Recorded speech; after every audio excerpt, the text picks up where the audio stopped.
You open your banking app, then close it. You go to reply to one text, but check 3 other things first. You walk into the kitchen and forget why you went there. You start paying a bill, see a notification, remember an email, open another tab, and suddenly your mind feels like a room with too many TVs on. And that is the strange part. It does not feel like simple distraction. It feels bigger. It feels like your attention keeps slipping away. So naturally, more and more people are asking the same question. Do I have ADHD? Before we go further, something important needs to be said clearly. Some people really do have ADHD. It is real. It is not laziness. It is not made up. Official psychiatry guidance describes ADHD as a condition involving ongoing problems with attention, impulsivity, and sometimes restlessness that interfere with daily life. But that is not the whole story, because a lot of other people are also feeling scattered, overstimulated, mentally interrupted, and unable to stay with one thing for very long. And when that feeling gets strong enough, it can start to look a lot like ADHD from the inside. So if you have been feeling this lately, hear this early. You are not weak. You are not lazy. You are not broken, and you are not imagining it. There is a reason your mind feels more pulled apart than it used to. Because attention does not live in a vacuum. It lives inside stress, inside sleep, inside phones, inside work pressure, inside money pressure, inside a world that keeps asking your brain to switch, scan, answer, and react all day. That is why this conversation matters. Not because everyone has ADHD, but because many people are living in conditions that make attention feel fractured. And if you do not understand that, you can start turning every hard day into a verdict about yourself. You start saying, "Why can't I focus? Why am I like this? Why does everything feel so hard to start? Why can't I stay with one thing?" And under those questions, there are quieter patterns. Attention patterns, stress patterns, modern life patterns, the hidden ways life keeps training your mind to break apart. So let's go deeper. Number 1, your brain may be overstimulated, not empty.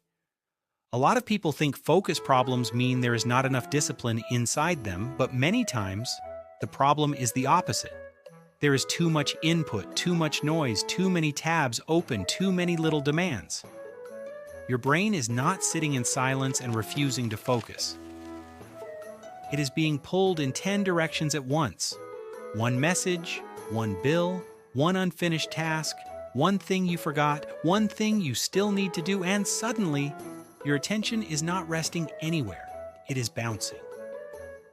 Research on multitasking and task switching shows that switching between tasks comes with real mental costs. Your brain pays a price every time it jumps. So if your day is built around interruption, your focus will start to feel thinner. Not because you failed, because your attention keeps getting split before it can settle. Number 2, stress can make your mind feel scattered. This part matters more than most people realize.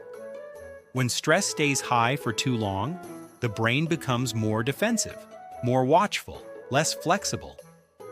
Research on chronic stress suggests it can hurt attention control and working memory. That means it gets harder to hold things in mind, stay organized, and stay with the task. And what does that look like in real life? You read something and forget it. You start a task and drift. You lose your place. You make simple mistakes. You feel mentally noisy all day. You want to begin, but your mind does not fully arrive. That can be frightening because it starts to feel like your brain changed, and maybe in some ways, it did. Not in identity, but in state. A stressed mind does not behave like a rested mind. A financially pressured mind does not behave like a safe one. A sleep-deprived mind does not behave like a clear one. So when someone says, "I feel like I have ADHD now," sometimes what they are really describing is a mind under too much pressure for too long. Not fake, not dramatic, just overloaded. Number 3, modern life rewards fragmented attention. Your phone trains you to half focus. Work trains you to react fast. Social media trains you to scan. Group chats train you to stay alert. Shopping apps train you to compare. News trains you to brace. Everything wants a piece of your attention. And after enough time, that starts to feel normal. Until you try to read, or think deeply, or finish something boring, or do your taxes, or answer one email without opening 5 other things. Then suddenly, you feel incapable. But maybe what you are feeling is not incapability. Maybe your attention has been trained by interruption. That is different. Adult ADHD guidance often talks about trouble sustaining attention, staying organized, finishing long tasks unless they are interesting, and feeling internally restless. Those experiences are real in ADHD. But they are also the exact places where modern life now hits almost everyone the hardest. That is what makes this confusing. Modern life keeps producing ADHD-like feelings. And the more common those feelings become, the more people see themselves in ADHD language. Sometimes that leads people toward needed help. And sometimes it is also the language people reach for when they are exhausted, overstimulated, under-rested, and mentally scattered. Number 4, there is a quiet shame inside attention problems. This is the part people do not talk about enough. It is not only that you cannot focus, it is what you start believing because of it. You forget small things, put off tasks, lose track of money, pay late fees, ignore messages because your mind feels too crowded. And after a while, attention stops feeling like a brain issue. It starts feeling like a character issue. You begin to think, I'm careless, I'm flaky, I'm lazy, I'm behind. Other people seem able to do normal life. Why does it feel like I am always mentally chasing it? That question hurts, because it turns overload into identity. And that is where a lot of the ADHD conversation becomes emotional. Not only clinical, emotional. Because many people are not just asking, do I have ADHD? They are asking, why does basic life feel so hard for me? That is a deeper question, and it deserves more care than a quick label. Number 5, some people really do have ADHD, and some people are living in ADHD-like conditions. Both things can be true. That is the honest answer.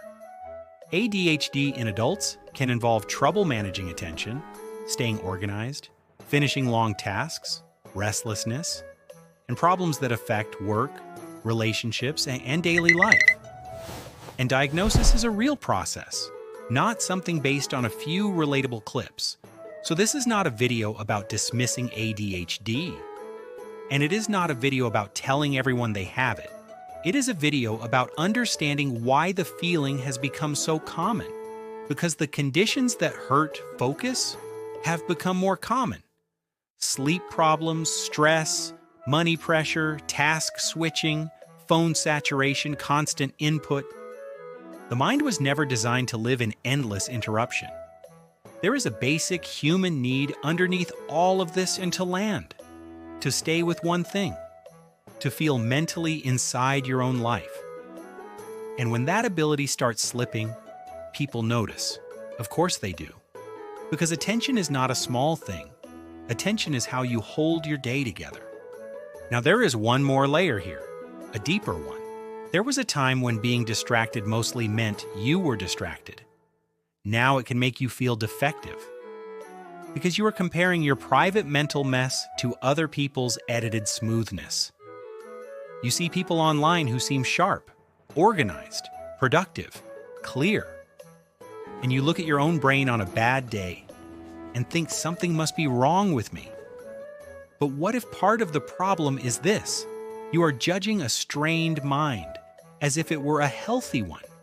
You are measuring overloaded attention against an impossible standard. You are calling yourself broken while living in a system that keeps breaking your concentration apart. That changes the emotional meaning of everything, even money. You forget a payment and feel ashamed. You avoid opening the app because it is one more thing. You impulse buy when your mind is tired. You put off boring admin tasks until they become painful, and then you tell yourself a harsh story. But many of these are not random failures. They are what life looks like when attention is under strain. So what is the reframe? Maybe you are not bad at life. Maybe your attention has been living under too much friction. Maybe your mind is not failing. Maybe it is adapting badly to a very noisy environment. That is not the same as an excuse. And it is not the same as a diagnosis. It is a more honest starting point. Because once you see that, the shame begins to loosen. You stop saying, "What is wrong with me?" and start asking, "What is happening to the way I focus?" That is a better question, a truer one, and maybe even a kinder one. So the next time you lose track of a task, or open 5 tabs while trying to do one thing, or feel weirdly panicked by a simple form, message, or bill, pause. Do not rush to turn that moment into a final answer about who you are. Some people do need real evaluation and real support. That matters. But many other people also need something else first: language, context, a way to understand why their attention feels so stretched. You are not weak. You may be mentally overfed and mentally underrested. You may be under more pressure than you realize. You may be living in a world that keeps training your attention to split. And if that is true, then what feels like personal failure may also be a signal that your mind is carrying too much input, too much switching, too much demand. You are not broken. Your attention may be tired. Your brain may be trying to function in a world that rarely lets it settle.